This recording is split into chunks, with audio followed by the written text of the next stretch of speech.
Hello दोस्तों, आप लोग का फिर से स्वागत है मेरी नई वीडियो में। ये वीडियो भी प्रीवियस ईयर क्वेश्चन का एक पार्ट है। इस वीडियो में मैं मैथ के कंटेंट के जो क्वेश्चंस हैं उनको डिस्कस करने वाला हूँ, उसको एनालिसिस करेंगे। इससे एक आपको आइडिया हो जाएगा कि एग्ज़ाम में किस तरह के क्वेश्चन पूछे जाते हैं। देखिए, ये पेपर 1 का एनालिसिस होने वाला है। आप जानते हैं 2 पेपर होता है, पेपर 1 और पेपर 2। पेपर 1 प्राइमरी लेवल के टीचर्स के लिए होता है और पेपर 2 सेकेंडरी नहीं, जूनियर लेवल के टीचर्स के लिए। तो चलिए शुरू करते हैं। देखिए, पहला क्वेश्चन है, in how many ways 48 small squares of 1 centimetre into 1 centimetre can be arrange so that the resultant area is 48 centimetre square. देखिए, इस टाइप के क्वेश्चन समझाने में थोड़ा टाइम लगता है, करने में बहुत ज़्यादा इसमें टाइम नहीं लगेगा। अगर आप इसका कॉन्सेप्ट समझ जाएंगे तो बहुत आसानी से इस तरह के क्वेश्चंस को कर पाएंगे।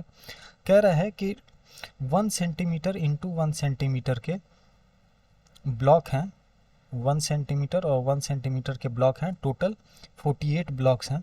अब इनको किस तरीके से अरेंज किया जाए कि जो टोटल एरिया है, टोटल रिजल्टिंग एरिया ये 48 सेंटीमीटर स्क्वायर के बराबर होना चाहिए। ठीक है, आप इसको दिमाग में सोच सकते हैं। एक तरीका तो ऐसे हो सकता है कि 1 और 2 इधर हो और ऐसे ही 2-2 ब्लॉक करके 24 लाइन्स हो। ठीक है, तो आप देख सकते हैं इसका भी एरिया क्या होगा। एरिया हम जानते हैं, एरिया का फॉर्मूला क्या होता है, लेंथ इनटू ब्रेड्थ। तो यहाँ पे इसका ब्रेड्थ जो है वो 2 है और लेंथ अगर हम 24 करता है तो इसका एरिया क्या होगा, 48 सेंटीमीटर स्क्वायर के बराबर होगा। तो हमें ये पॉसिबिलिटी चेक करनी है कि इस तरह के टोटल कितने सिनेरियो बनेंगे। देखिए, इसको हम डायरेक्टली इस तरीके से कर सकते हैं कि टोटल एरिया कितना होना चाहिए। टोटल एरिया हमें होना चाहिए 48 सेंटीमीटर स्क्वायर। तो हम क्या करते हैं, हम देखते हैं और हम जानते हैं कि जो एरिया है, देखिए जो एक एक यूनिट दिया है ये स्क्वायर है। ठीक है, छोटे छोटे स्क्वायर है, 1 सेंटीमीटर इंटू 1 सेंटीमीटर के। तो हमें 2 तरह के ही फिगर मिल सकते हैं, या तो स्क्वायर मिल सकता है या रेक्टेंगल मिल सकता है, या रेक्टेंगल या स्क्वायर। एरिया आप जानते हैं लेंथ इंटू ब्रेड्थ होना चाहिए। टोटल एरिया हमें पता है 48 होगा, तो हमें लेंथ और ब्रेड्थ में ऐसे कितनी पॉसिबिलिटीज़ हैं जो हो सकती हैं। देखिए, पहला हो सकता है कि लेंथ 1 हो और ब्रेड्थ 48 हो, तो 48 इंटू 1 48 हो सकता है। दूसरी पॉसिबिलिटी है कि लेंथ 2 हो और ये ब्रेड्थ 24 हो, तब भी एरिया 48 होगा। तीसरा है लेंथ 3 हो और ब्रेड्थ 16 हो, तब भी 48 होगा। चौथा है लेंथ 4 हो और ब्रेड्थ 12 हो, तब भी 48 हो सकता है। पांचवा है लेंथ 6 हो और ब्रेड्थ 8 हो। ठीक है, इसके बाद अगला फैक्टर क्या होगा, अगला होगा 12, 8 होगा, लेंथ 8 हो और ब्रेड्थ 6 हो। लेकिन हम देख सकते हैं कि ये वापस से रिपीट हो जा रहा है। ठीक है, अगर कोई रेक्टेंगल इस तरीके से है या फिर इस तरीके से है, दोनों का एरिया तो सेम ही होना है। ठीक है, तो इसको हम एक काउंट करेंगे, तो अब इसके बाद जितने भी हैं वो रिपीट होंगे। तो देखिए टोटल कितने ऑप्शन बन रहे हैं, 1 2 3 4 और 5। ठीक है, तो इसके 5 आंसर होंगे। ठीक है, इस तरह से इन क्वेश्चंस को हम कर सकते हैं बहुत आसानी से। डायरेक्ट हम फैक्टर निकाल के इस क्वेश्चन का आंसर निकाल सकते हैं। ठीक है, चलते हैं नेक्स्ट क्वेश्चन पे। दूसरा क्वेश्चन क्या कह रहा है, एक स्कूल असेंबली में student of a class are standing in a line. एक लाइन में जो क्लास के स्टूडेंट हैं वो खड़े हैं। रूही जो है वो 19th फ्रॉम बोथ एंड है, मतलब कि एक क्लास है, इसमें बच्चे एक लाइन में खड़े हैं और यहाँ पे जो रूही है वो 19th है दोनों एंड से। मतलब कि इधर कितने बच्चे होंगे, इधर बच्चे होंगे 18, 18 ये, फिर 19th रूही, और इधर कितने बच्चे होंगे, इधर भी होंगे 18, क्योंकि 18 अगर लेफ्ट से राइट से काउंट करता है तो 18 और प्लस रूही जो है वो 19th पोजीशन पे है। पूछ रहा है हाउ मेनी स्टूडेंट, टोटल कितने स्टूडेंट हैं, तो 18 लेफ्ट साइड में, 18 राइट साइड में और एक रूही, टोटल कितने हुए 37। इसका आंसर हो जाएगा 37। ऐसे ही बहुत सिंपल सिंपल क्वेश्चन आते हैं, बहुत कॉम्प्लिकेटेड नहीं होता है। अब चलते हैं नेक्स्ट क्वेश्चन पे। ये कह रहा, देखिए इस तरह के क्वेश्चन में बहुत गलतियां हो जाती हैं कैलकुलेशन में, तो आपको बहुत ध्यान से इनको पढ़ना रहता है। देखिए, Asmita reaches school for a meeting 15 minutes before 8:30 AM। 8:30 AM से 15 मिनट पहले पहुंचती है अस्मिता, तो मतलब कब पहुंची? 8:15 पे वो स्कूल पहुंची, ठीक है। She reached half an hour earlier than her colleague. वो अपने कलीग से आधे घंटे पहले पहुंची, तो मतलब उसकी कलीग आधे घंटे बाद पहुंची, ठीक है। तो ये आधे घंटे बाद इसमें ऐड करेंगे तो कितना होगा? 8:45। जो अस्मिता की कलीग है वो 8:45 पे पहुंची, तब 30 मिनट्स पहले अस्मिता पहुंचती है, ठीक है। और जो उसकी कलीग है वो 40 मिनट्स लेट है। ये 8:45 पे पहुंचती है लेकिन 40 मिनट लेट है, तो मतलब 40 मिनट इसमें घटा देंगे तो कितना होगा? 8:05। What is the schedule time? Schedule time कितना है? 8:05, क्योंकि 40 मिनट बाद पहुंची है वो, 8:45 पे पहुंची और उसको लिखा हुआ है कि वो 40 मिनट लेट से पहुंची है, तो आंसर होगा 8:05, ठीक है। चलता है नेक्स्ट क्वेश्चन पे। ये कह रहा है a number is larger than half of 100। एक नंबर है वो 100 के हाफ से अधिक है, मतलब कि 50 से 100 का हाफ कितना होता है? 50। 50 से अधिक है। Is more than 6 tens. 6 tens मतलब होता है 60, ठीक है। तो मतलब 60 से भी अधिक है। एंड लेस देन 8 टेंस, और 8 टेंस मतलब 80 से कम है, ठीक है। The sum of its digit is 9। अब कह रहा है कि इसका जो सम है दोनों डिजिट का वो 9 के बराबर है। 60 और 80 के बीच में सिर्फ दो ही ऐसे नंबर हैं जिसका सम 90 होता है, एक 63 और एक 72, ठीक है। आप देख सकते हैं, देखिए 60 से ऊपर और 70 के बीच में पहला डिजिट तो 6 ही होगा, 61, 62, 63। तो पहला 6 है तो दूसरा 3 ही होना चाहिए, तभी वो 9 होगा। उसी तरीके से 70 में पहला डिजिट 7 है तो दूसरा डिजिट 2 ही होगा, तभी वो 9 होगा। लिखा हुआ है ना, सम ऑफ इट्स डिजिट इज 9। तो दो नंबर है। अब अगला पॉइंट क्या कह रहा है? द 10th डिजिट, ये हम जानते हैं ये वंस है, इकाई, और ये है टेंस, दहाई। 10th digit is double of ones digit, तो इसका आंसर क्या होगा? 63। 72 होगा नहीं, ठीक है। अब चलते हैं नेक्स्ट क्वेश्चन पे। ये भी जल्दी जल्दी कैलकुलेशन का क्वेश्चन है, इसको आपको जल्दी से पढ़ना है और कैलकुलेट करना है। देखिए कह रहा ये सारे प्राइस दिए हुए हैं अलग अलग चीज़ों के। कह रहा सोहेल जो है वो 1 पैकेट ऑफ क्रेयॉन्स खरीदता है। 1 पैकेट ऑफ क्रेयॉन्स कितना है? 15 रुपये 50 पैसे, ऐसे लिखते जाएंगे। 2 पैकेट्स ऑफ पेंसिल, एक पैकेट पेंसिल का दाम कितना है? 14, तो 2 पैकेट का कितना होगा? 28 रुपये, ठीक है। फिर कह रहा है कि 1 पैकेट ऑफ स्केच पेन, एक पैकेट ऑफ स्केच पेन की कीमत कितनी है? 22 रुपये 50 पैसे। उसके बाद से कह रहा है 1 सीज़र की वैल्यू कितनी है? 17 रुपीज़ 17 रुपये। नेक्स्ट कह रहा है 5 sheet of glazed papers. 5 sheet, आपको पता है एक सीट का यहाँ पे दाम दिया हुआ है 2.5 रुपये। एक सीट का है 2.5 रुपये, और कह रहा है कि उसने 5 सीट खरीदे, तो 5 को 2.5 से मल्टीप्लाई कर देंगे तो ये हो जाएगा 12 रुपये 50 पैसे। 12 रुपये 50 पैसे। And 1 pack of decorative stickers, 1 pack of decorative sticker कितना है? ये है 5 रुपये। इसको हम ऐड कर देंगे सबको। ये 50 पैसे 1 रुपये और 50 पैसे 1.5 रुपये, तो 50 1 रुपये हम कैरी कर लेंगे, यहाँ पे एक को ऐड कर देंगे। तो इसको ऐड कर लेते हैं। 15 1 16, 28 16 44, 66, 83, 95 और 5 100। 100 रुपये 50 पैसे, इसका आंसर हो जाएगा 100 रुपये 50 पैसे। चलते हैं नेक्स्ट क्वेश्चन पे। ये भी कैलकुलेशन बेस्ड ही है। ऐसे क्वेश्चंस में आपको गलती नहीं करनी होती है कैलकुलेशन में, नहीं तो आंसर गलत हो जाएगा। किसी भी तरीके से आपको बहुत अटेंटिव रहना है क्वेश्चन करते वक्त। अब देखिए एक क्वेश्चन कह रहा है एक ट्रेन है वो पटना से 30 मई को 30 मई को शुरू कर होती है, कितने बजे? 23:40 पे। देखिए जब भी 12 से अधिक हो तो मतलब वो शाम की बात कर रहा है, ठीक है। तो 12 से अधिक कितना है? 11.40, तो मतलब ये 11:40 रात में वो ट्रेन पटना से चलती है और मुंबई पहुंचती है 1 जून को, 1 जून को 5:15 पे। अब यहाँ पे 12 से कम है, मतलब ये सुबह की बात कर रहा है, 5:15 पे।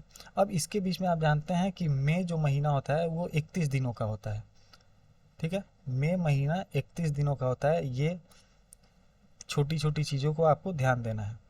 अब 11:40 से अगर हम 20 मिनट ऐड करते हैं, देखिए इसको किस तरह मैं कर रहा हूँ, 20 मिनट ऐड करते हैं तो रात के 12 बज जाता है, ठीक है।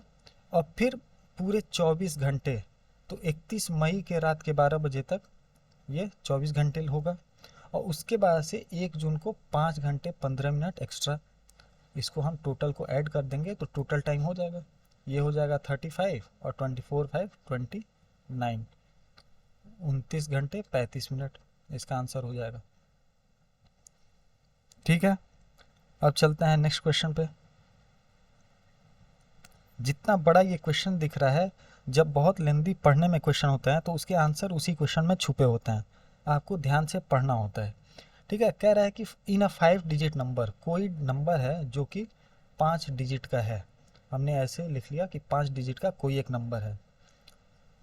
ये वंस प्लेस है, इकाई, ये दहाई, ये 100, सैकड़ा, ये 1000, ठीक है, और ये है 10,000, ये इसकी पोजीशन है, आप जानते हैं इसके बारे में, ठीक है।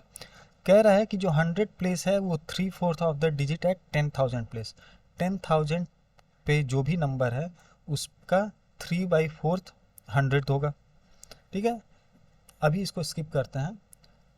The digit at 10 place is square of the smallest prime number. अब ये देखिए, the digit at 10 place is square of the smallest prime number. Smallest prime number क्या होता है, हम जानते हैं स्मॉलेस्ट प्राइम नंबर होता है 2, तो इसका स्क्वायर कितना होगा 4। अब दे रहा है कि द डिजिट एट 10 प्लेस, जो 10 प्लेस पे है वो स्क्वायर है स्मॉलेस्ट प्राइम नंबर का, मतलब कि 10 पे 4 होगा। ऑप्शन देखिए, 10 पे 4 कौन सा है, सिर्फ एक यही ऑप्शन है, ये 10 पे 2 है 10th पोजीशन पे, ये 10th पोजीशन पे 1 है और यहाँ पे 3 है, तो डायरेक्ट आप इसको आंसर लगा देंगे, ठीक है। अगर फिर भी आगे चेक करना है तो देखिए, and the digit at 1000 place is the largest single digit prime number. 1000 place पे जो डिजिट है वो सिंगल लार्जेस्ट प्राइम नंबर है। सिंगल लार्जेस्ट प्राइम नंबर क्या क्या होता है, देखिए प्राइम नंबर क्या है, 2 3 5 7, अब 11 अब डबल डिजिट हो गया, सबसे बड़ा कौन सा है 7 है, तो 1000 प्लेस पे 7 होगा, देखिए यहाँ 1000 प्लेस पे 7 है, ठीक है। तो इसका आंसर हो जाएगा, डायरेक्टली हम कर सकते हैं कि 87649 इसका आंसर है। अगर और भी कुछ ऐसे ऑप्शन होंगे जो इसी की तरह मैच कर रहे होंगे तो हम आगे एक एक करके सॉल्व करते जाएंगे। जैसे थर्ड पॉइंट इसी में दिया हुआ है, if the digit at unit place is the largest single digit odd number. Odd number कौन कौन से होते हैं, 1 3 5 7 9 11 13। अब सिंगल डिजिट लार्जेस्ट नंबर कौन सा है 9 है, तो 1 प्लेस पे 9, ठीक है। चलते हैं नेक्स्ट क्वेश्चन पे। कह रहा है what should be subtracted from sum of इतना टू ऑब्टेन ये। कह रहा है कि सम ऑफ इसमें से क्या घटाएं, सम ऑफ इन तीनों से क्या हम घटाएं कि हमें ये मिलेगा। तो आप इसको ऐसे लिख सकते हैं, 808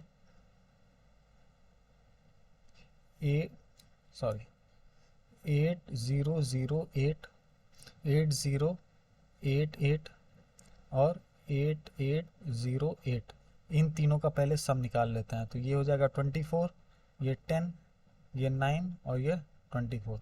इसमें से हम क्या घटाएं कि हमें 17863 मिलेगा। तो हम जानते हैं ऐसे क्वेश्चन कैसे करें, इसको ए को इधर भेज देंगे और वो इस नंबर को इधर, तो होगा 24904 माइनस 17863 इज इक्वल टू ए। इसको माइनस कर दीजिए, 1407 7041, ठीक है। चलते हैं नेक्स्ट क्वेश्चन पे। देखिए ये क्वेश्चन कह रहा है a bucket of 16 litre capacity is filled to the brim with water. एक बकेट है जो 16 लीटर कैपेसिटी भरा हुआ है पानी से। Water from this bucket is to be transferred into smaller. अब इस बाल्टी में से पानी को हमें दूसरे बर्तन में निकालने हैं।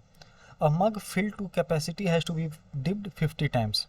अब एक छोटा सा मग है जिसको 50 बार अगर हम उस बाल्टी में डुबोएं तो पूरा पानी उसमें से हम निकाल पाएंगे। ठीक है, तो कैपेसिटी ऑफ द छोटे मग हमें निकालना है कि छोटे मग की कैपेसिटी कितनी है। देखिए टोटल पानी कितना है 16 लीटर, और मग कितनी बार हमने खाली किया 50 टाइम्स।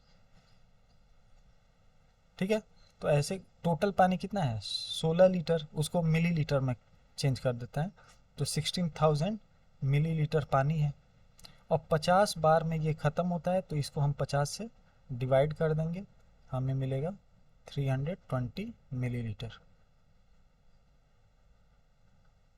ठीक है, 50 बार में पानी पूरा ख़त्म हो गया, इसका मतलब कि 320 ml एक मग की कैपेसिटी है, उसको हमने 50 बार में खाली किया तो हमें कितना पानी टोटल लगा 16,000 ml, जो कि है 16 लीटर के बराबर। चलिए अब चलते हैं नेक्स्ट क्वेश्चन पे। ये भी कैलकुलेशन बेस्ड क्वेश्चन ही है, इसमें भी आपको बहुत ज़्यादा अटेंटिव रहना है। कह रहा a taxi meter shows charges of ₹50 for first 2 kilometres of journey. एक टैक्सी है जो पहले 2 किलोमीटर का चार्ज 50 रुपये लेता है and ₹16 for every subsequent kilometre travelled, और उसके बाद से हर किलोमीटर का 16 रुपये चार्ज करता है। Manju pays 258 as fare to travel from her house to the railway station. How far is the railway station from her home? देखिए टोटल पैसा मंजू ने कितना दिया 258। ठीक है, अब आपको पता है कि 50 रुपये पहले 2 किलोमीटर का, मान लीजिए ये उसका घर है मंजू का और ये है रेलवे स्टेशन। ठीक है, यहाँ से यहाँ जाने के लिए उसने कितना पैसा दिया 258। तो आपको पता है कि पहले 2 किलोमीटर के लिए उसका कितना पैसे उसको लगने थे 50 रुपये। ठीक है, तो अब बचा कितना, मतलब कि यहाँ से 2 किलोमीटर के बाद से और यहाँ जाने के लिए उसने कितने पैसे दिए 208 रुपये। पहले 2 किलोमीटर का तो 50 रुपये दिया, और उसके बाद की जो जर्नी थी उसको पूरा करने के लिए उसने दिया 208 रुपये। आपको पता है हर किलोमीटर का 16 रुपये है, तो 208 रुपये दिए हैं 16 किलोमीटर ट्रैवल करने के लिए, 16 रुपये पर किलोमीटर ट्रैवल करने के लिए। तो टोटल किलोमीटर कितना होगा 16 1 जा 16 4 48 16 3, मतलब 13 किलोमीटर हुआ। मतलब कि इस जगह से और यहाँ तक की दूरी है 13 किलोमीटर, और शुरू के 2 किलोमीटर के 50 रुपये उसने दिए थे, तो टोटल कितना हुआ 15 किलोमीटर। ठीक है, अब चलते हैं नेक्स्ट क्वेश्चन पे। ये एक टेबल दिया है आउट ऑफ 100 किसने कितने नंबर पाए हैं उसके बारे में, और इसी ऑब्जर्वेशन के हिसाब से हमें बताना है कि कौन सा स्टेटमेंट सही है। अब देखिए सारा डेटा पढ़ने से अच्छा है डायरेक्ट हम पॉइंट्स पे आते हैं। Maria has scored more marks than Shehnaaz in all the subject except the language. कह रहा है कि जो मारिया है उसने शहनाज से हर सब्जेक्ट में अधिक नंबर पाया है, सिर्फ लैंग्वेज को छोड़ के। लैंग्वेज क्या है इंग्लिश, इंग्लिश को हम छोड़ देते हैं, और हिंदी, हिंदी भी लैंग्वेज है। इसके अलावा मारिया ने शहनाज से अधिक नंबर पाया है। देख लो, मैथ्स में अधिक पाया है, सही है। सोशल साइंस में अधिक पाया है, नहीं, गलत है। सोशल साइंस में शहनाज ने अधिक पाया है, तो ये वाला ऑप्शन कट जाएगा। दूसरा है Maria has scored more marks than Shehnaaz in only 2 subject. Maria सिर्फ 2 सब्जेक्ट में शहनाज से अधिक नंबर पाए, इसमें कम है। ठीक है, इसमें अधिक है 1 हो गया, इसमें कम है, इसमें अधिक है 2 हो गया, और इसमें हो गया 3, मतलब कि 3 में अधिक पाया। लेकिन यहाँ क्या कह रहा है सिर्फ 2 सब्जेक्ट, तो ये ऑप्शन भी नहीं होगा।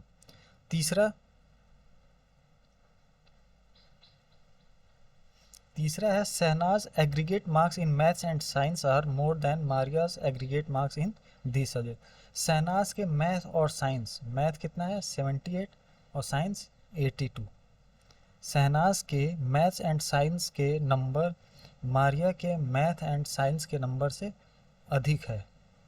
आपको गलत दिख ही रहा होगा, अब इसको जोड़ने की ज़रूरत नहीं है। आप ये देखिए कि ये ऐड कर लीजिए। देखिए कह रहा कि शहनाज के aggregate marks maths and science कितने हैं 87। इसको आपको जोड़ने की ज़रूरत नहीं है। आप देखिए इसमें भी कम है, मैथ्स में भी और साइंस में भी कम है, तो टोटल में भी तो कम ही होगा ना, तो ये ऑप्शन भी नहीं होगा। लास्ट पॉइंट, अब जब तीनों नहीं है तो लास्ट फोर्थ ही होगा। Aggregate marks of Maria and Shehnaz are equal. अब इसको ऐड करने की ज़रूरत नहीं है, जब तीनों पॉइंट गलत है, आपको पता है कोई एक ही सही होगा, तो ये फोर्थ वाला सही होगा। ठीक है, चेक करने के लिए आप ऐड कर सकते हैं कि आपका आंसर सही है कि नहीं, तो आप इसको ऐड कर सकते हैं। मारिया के नंबर अलग और शहनाज के अलग, इसको आप ऐड करेंगे तो वो दोनों इक्वल आएगा। ठीक है, चलता है नेक्स्ट क्वेश्चन पे। कह रहा है आइडेंटिफाई द करेक्ट स्टेटमेंट। इनमें से कौन सा स्टेटमेंट सही है उसको आइडेंटिफाई करो। If two figures have same area their perimeters are equal. देखिए एरिया क्या होता है, एरिया होता है लेंथ इनटू ब्रेथ, और पेरीमीटर क्या होता है length plus breadth plus breadth. Area होता है लेंथ इनटू ब्रेथ और पेरीमीटर परिमाप होता है सम ऑफ ऑल साइड्स, सारे साइड को हम जोड़ देते हैं। अब कह रहा है two figures have same area their perimeters are equal. ये गलत है। दो एरिया अगर सेम है तो पेरीमीटर भी सेम होगा नहीं। कोई भी नंबर ले लीजिए, जैसे एरिया हमने मान लिया कि 48 है एक का, ठीक है, लेंथ हमने मान लिया 8 है और ब्रेथ है 6, तो इसका पेरीमीटर कितना होगा, ये तो एरिया हो गया 48, पेरीमीटर हो जाएगा। इसको आपको दिमाग में कैलकुलेट करना है, मैं यहाँ पे समझाने के लिए बता रहा हूँ। तो ये हो जाएगा 16 और प्लस 12 28। ठीक है, एरिया 48 है तो इसका ऐसे भी तो हो सकता है कि 24 और ब्रेथ 2 हो सकता है ना। लेंथ ब्रेथ 8 और 6 होगा तो उसका पेरीमीटर होगा 28।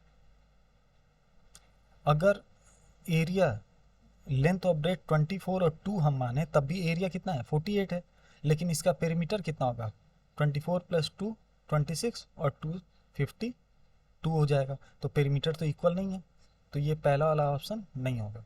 जब किसी भी फिगर के एरिया सेम है तो पेरीमीटर्स इक्वल होंगे, ये ज़रूरी नहीं है। If two figures of same perimeter their areas are equal. अब यही वाला एग्जांपल ले लीजिए, जब दो पेरीमीटर सेम है तो उनका एरिया इक्वल होगा, ये भी गलत है। पेरीमीटर 28 है तो लेंथ और ब्रेथ कुछ भी हो सकता है, पेरीमीटर 28 है फिर भी लेंथ एंड ब्रेथ तो चेंज हो सकता है ना। 2 length plus breadth is equal to perimeter होता है, ये दिया है 28, लेंथ प्लस ब्रेथ हो जाएगा 14। तो अब लेंथ हम कुछ भी ले सकते हैं, 10 ले सकते हैं, ब्रेथ 4 ले सकते हैं, एरिया कितना होगा 10 इंटू 4 40। लेकिन इसको हम ऐसे भी तो ले सकते हैं 11 और ब्रेथ 3, पेरीमीटर कितना होगा 14, लेकिन इसका एरिया होगा 33। ये दोनों सेम तो है नहीं, ये ऑप्शन भी गलत हो जाएगा। अब चलते हैं units of perimeter and area are same. आपको पता है पेरीमीटर की जो यूनिट होती है उसका पावर 1 होता है, मीटर हो या सेंटीमीटर हो वो पावर 1 होता है। एरिया का 2 हो जाता है, मीटर स्क्वायर या सेंटीमीटर स्क्वायर, तो इसका यूनिट सेम नहीं होता है, ये भी गलत है, तो इसका चौथा सही होगा। Shape of figure determines the perimeter. किसी भी फिगर का जो शेप है वो उसके पेरीमीटर को डिटरमाइन करता है, क्योंकि हम सब उसका ऐड करते हैं। ठीक है, ये हो गया क्वेश्चन। चलता है नेक्स्ट क्वेश्चन पे। देखिए डिवाइज़र, डिविडेंड, कोसेंट, इसके बारे में जानना ज़रूरी है। कोई भी नंबर सिस्टम जब आपने पढ़ा होगा आप जानते हैं, जैसे उदाहरण के लिए मैं बोलता हूँ 5 से 28 को डिवाइड करते हैं तो 5 5 जा, देखिए इसको मैं बदल देता हूँ अभी,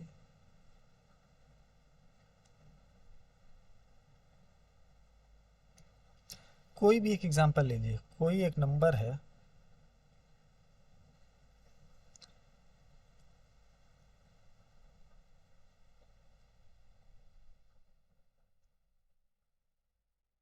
देखिए नंबर सिस्टम में आपने पढ़ा होगा, एक एग्जांपल ले लीजिए, पहले समझने में आसानी होगी।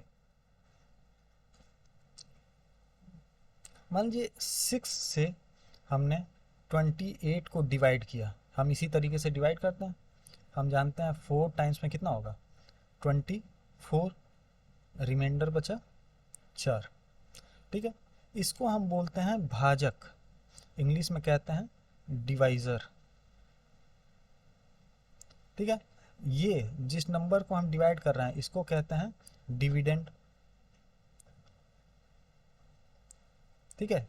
इस वाले नंबर को जितने टाइम्स में इकट्ठा इसको हम कहते हैं कोसेंट, और यहाँ पे जो नंबर बच रहा है इसको हम कहते हैं रिमाइंडर, शेषफल, इतना हमें शेष बचा, ठीक है। अब 28 को हम कैसे लिख सकते हैं, 6 इंटू 4 प्लस 4 लिख सकते हैं। 6 इंटू 4, पेन का कलर चेंज कर दूं,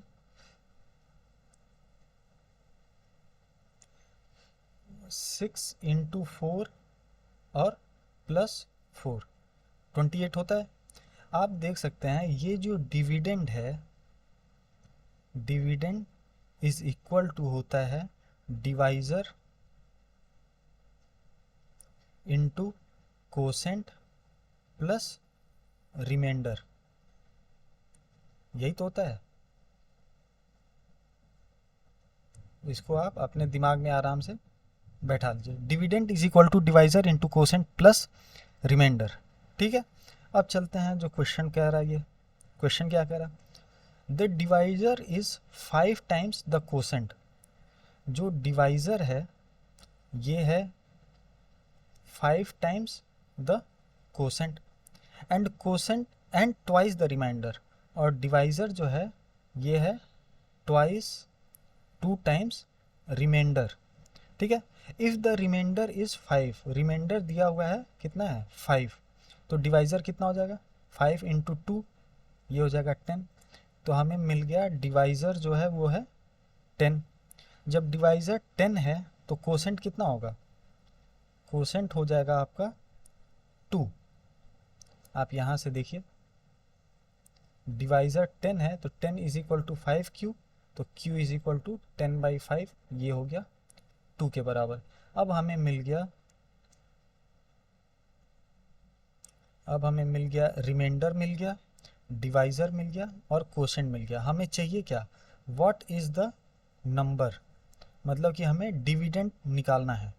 अब डिविडेंड का मैंने पिछले एग्जाम्पल में मैंने बताया था डिविडेंड कैसे निकालते हैं, तो dividend is equal to divisor, divisor कितना है 5 इंटू डिवाइज़र 10 है,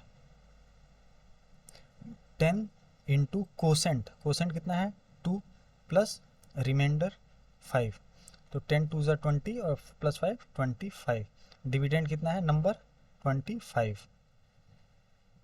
समझ में आ गया। ये भी क्वेश्चन बहुत आसान है, बेसिक क्वेश्चंस हैं। अब चलते हैं नेक्स्ट क्वेश्चन पे। ये कह रहा है sum of 5 consecutive number is 20। Sum of 5 consecutive मतलब कोई भी लगातार नंबर, हमने मान लिया एक नंबर x है तो उसका अगला नंबर क्या होगा x+1, उसका अगला x+2, x+3 और x+4, ये 5 कंसेक्यूटिव नंबर हैं, x, x+1, x+2, x+3 और x+4। इनका सम कह रहा है वो कितना है 20। सम मतलब ऐड कर देंगे,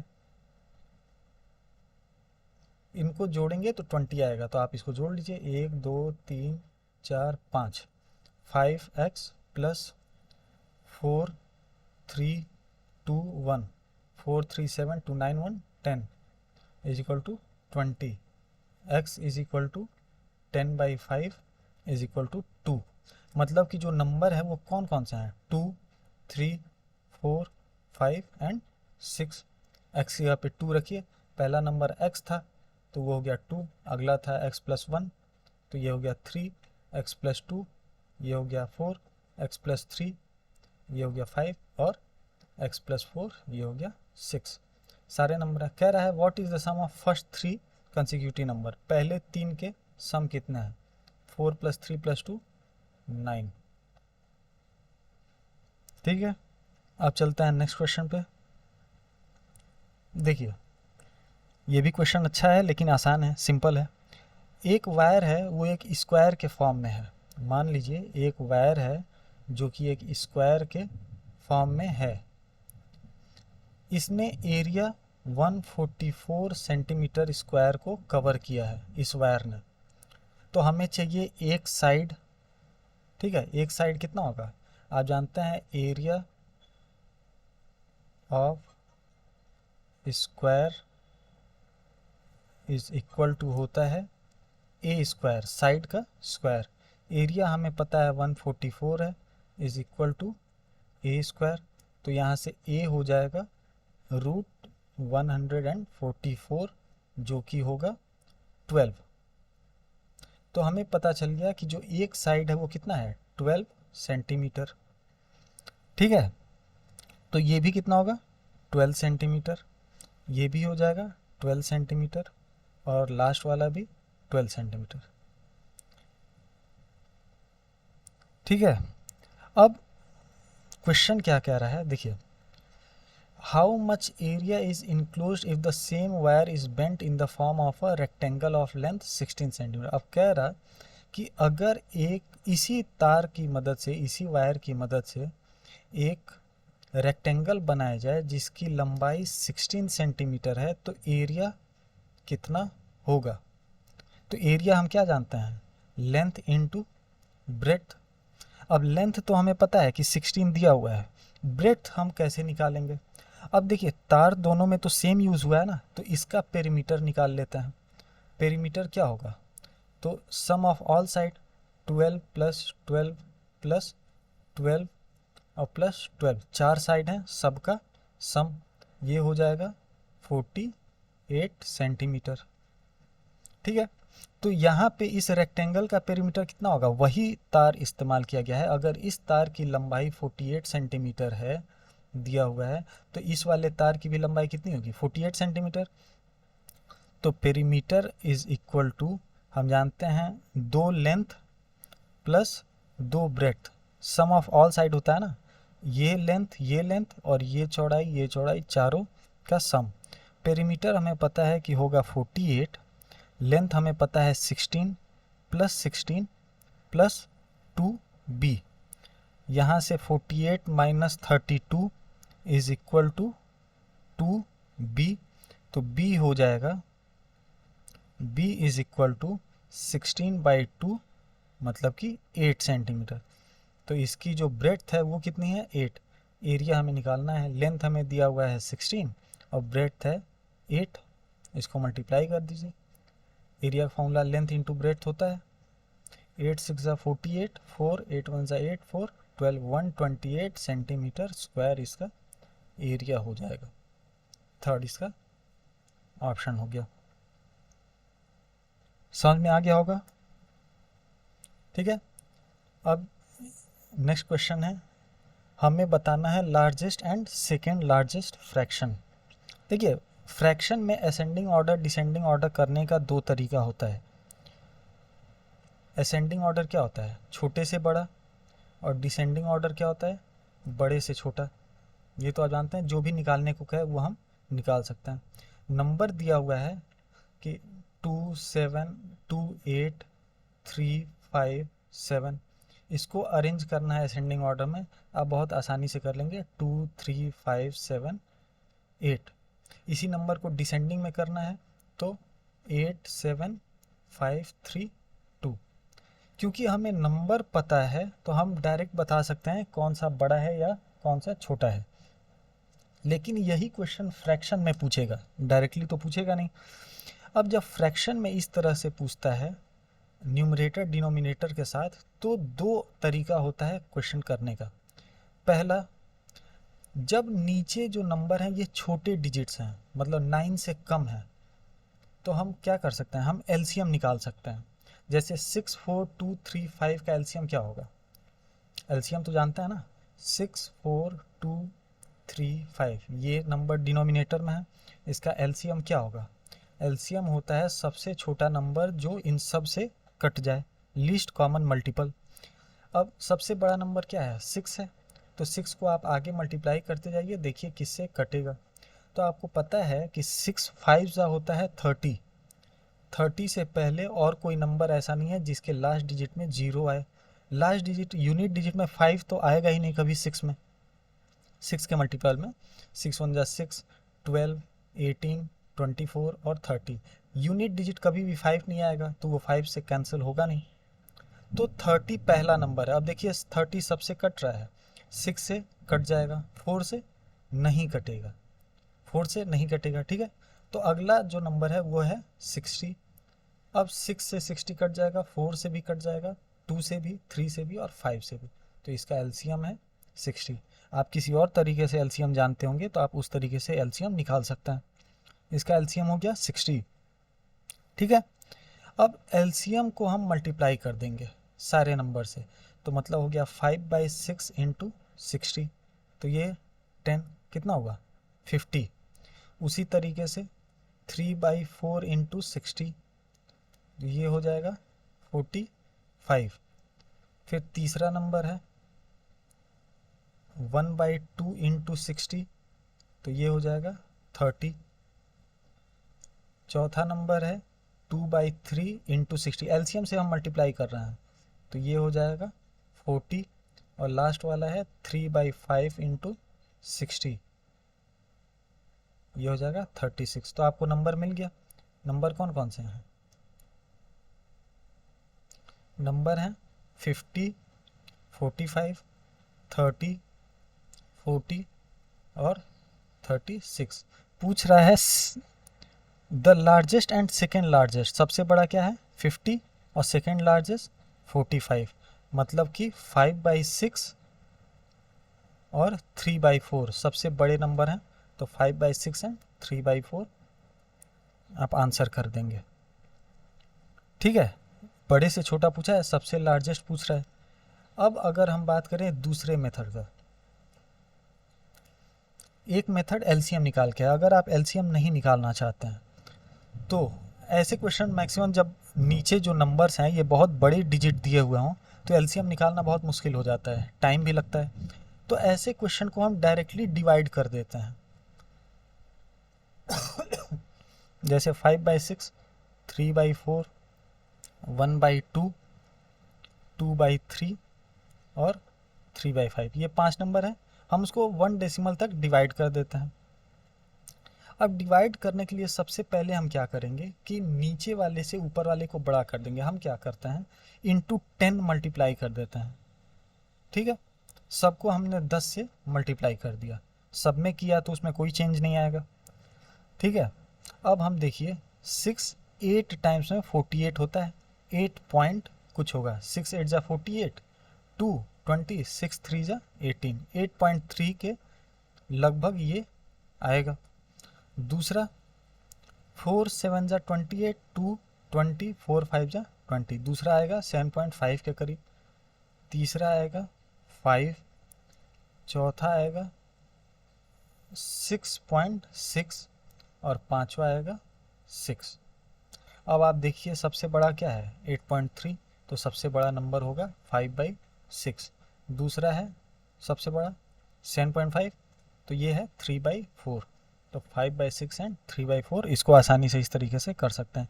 तो ऐसे क्वेश्चन डायरेक्ट हम डिवाइड करके एक एस्टिमेटेड वैल्यू निकाल लेते हैं, उससे हम कर लेंगे आसानी से, ठीक है। तो ये था हमारा वीडियो आज का। ये पेपर 1 के बारे में मैंने एनालिसिस किया है। पेपर 1 प्राइमरी सेक्शन के लिए होता है, जूनियर के लिए नेक्स्ट वीडियो में आएगा, ठीक है। तो थैंक्स फॉर वॉचिंग और मिलते हैं फिर से नेक्स्ट वीडियो में। Thank you.